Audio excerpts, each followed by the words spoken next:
Hi there, it's Lori, and my story today is about how I got mono in my 30s. Yep, never had it before, and I did not get it from kissing someone. I was still married to my first husband at this time. Actually, nope, we were separated. I believe. Yes, sorry.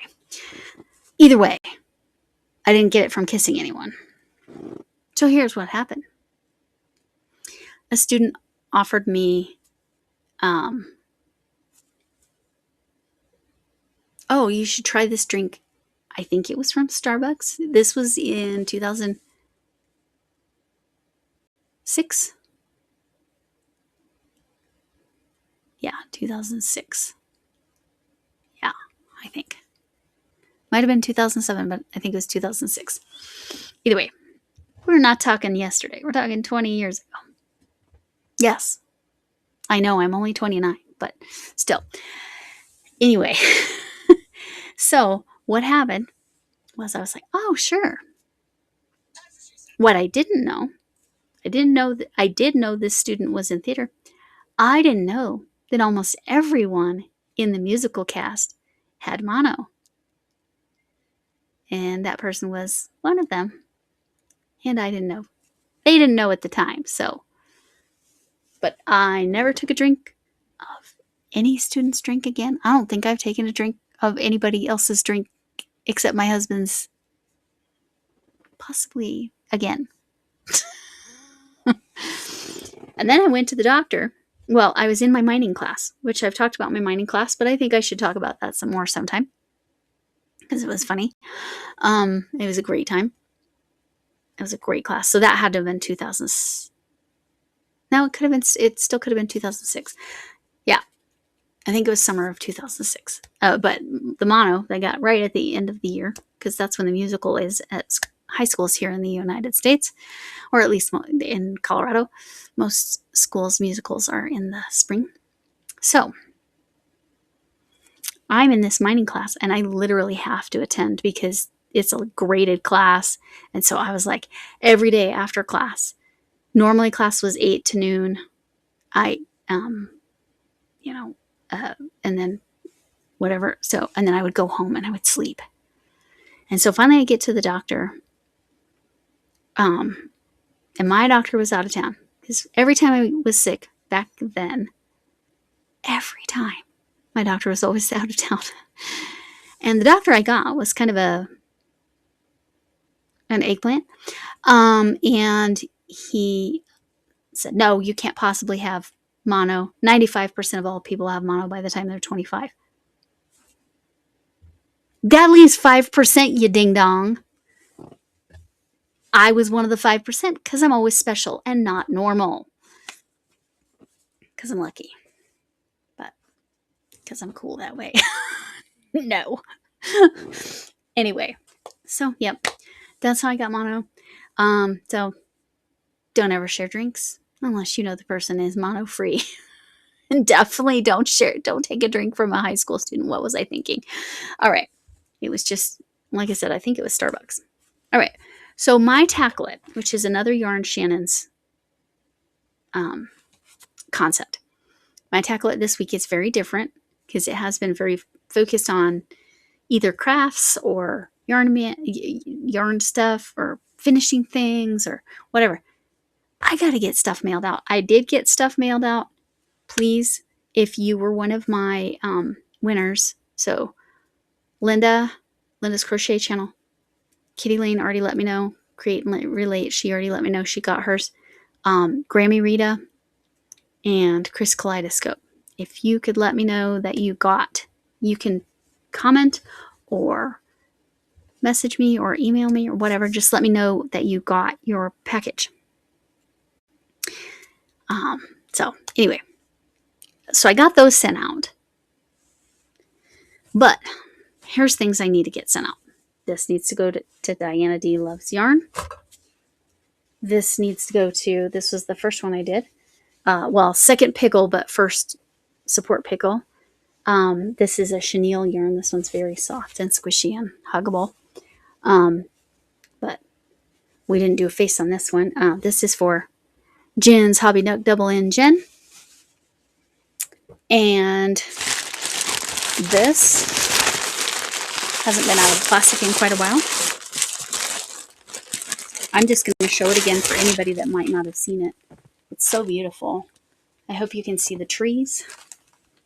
The tree part is, yeah, you can totally see the trees.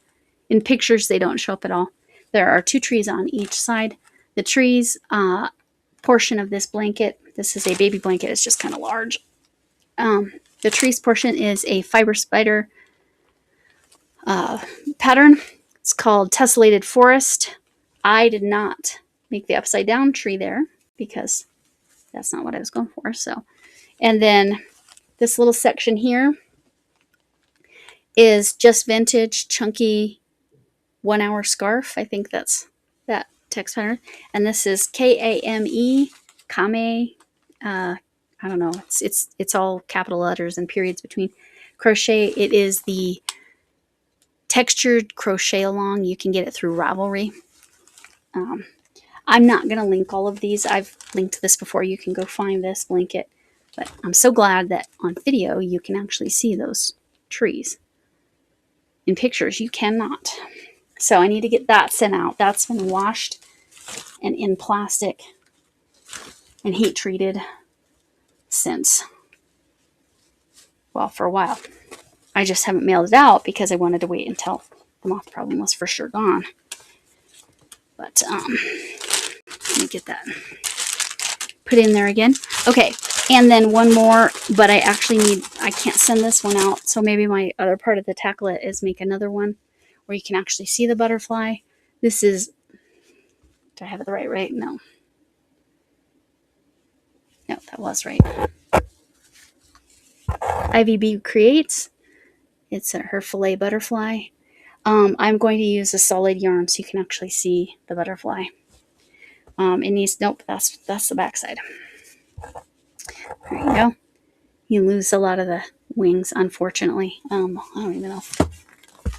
Would that help having that behind there? I don't think so. I just don't think you can see it at all. So I'm going to make her a solid one and send both of those out. So that'll be part of my tacklet. If I get that done, I will include that second square.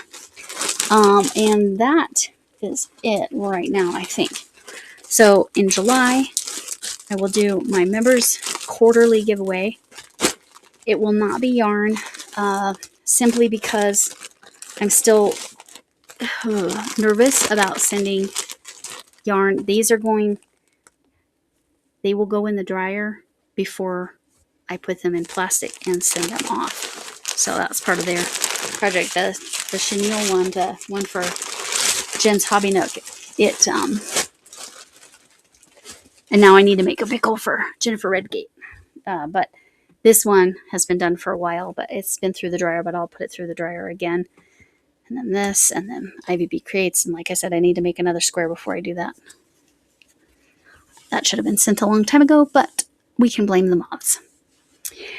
On the note of mailing stuff, I said that I was going to mention this in my videos. The Smile Club through Ladybird Love's channel, Hadijah, formerly known as Lisa.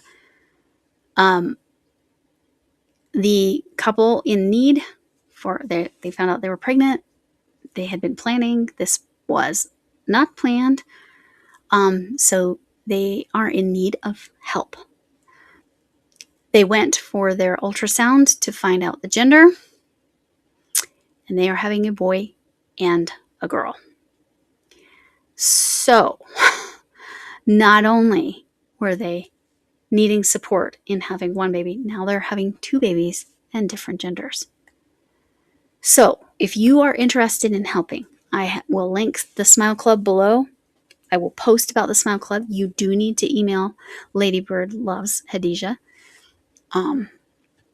Hadijah Ladybird is her name, her actual legal name. Because there's a US address you can send to, and there's a UK address you can send to.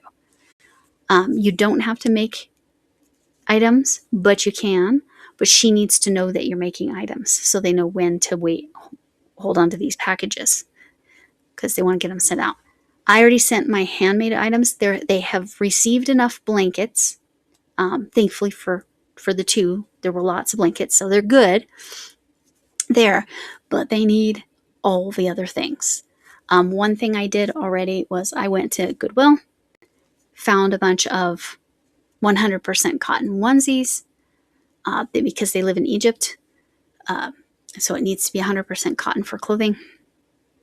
And I bought different sizes, whatever I could find, took the tags off, washed them, and sent them along with the handmade items I made for. I think I just made the blanket. But they're going to need some hats. They're going to need that kind of thing. They're going to need things that you can't make. So I'm also going to do an order through Target and send it directly to the U.S. address. But again, you have to contact Hadijah Ladybird Loves because that is essential. She can give you more information, more specifics.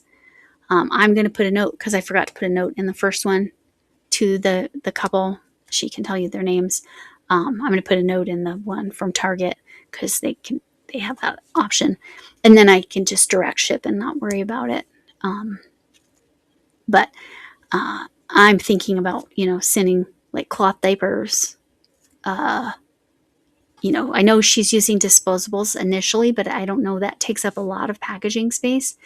And when these packages are going to get sent to Egypt, I don't know if diapers are a great plan as far as single-use diapers. But yes, the plan is to use disposables initially, for sure. It'd be great if we could just send them money. It just doesn't work that way to support. But think of, I'm sending things like in the UK, they call them dummies. We call them pacifiers. Pacifier clips. I'm just trying to think of bottles, that sort of thing. Try to put a package together like that to send as well. But they are going to need so much more than they even knew they were going to need. So please get involved. Contact Ladybird Loves. I will put that information in the description box along with the video explaining this. Let me see if there's a clip or a short or a video of talking about the fact that she's having twins and it's a boy and a girl. So they still need lots, and you can help. As always, thanks for coming in. Can I get an amen? Maybe that should be on my send it out, do my Target order. All right. Hugs from me. Whatever kind of hug you need. I'll do the cactus soon. Hugs from me, Mom. Potato Head. She's actually staying together so far pretty well. Maybe it's because she got to meet Mr. Potato Head at Jones Junk Journals and more on Friday night on the live. If you need a hug like this from a distance, well, it cut off my ending, so I'm back here to say, if you need one of those kind of hugs. But the important thing is, you matter and kindness matters. I hope to see you again soon. Bye.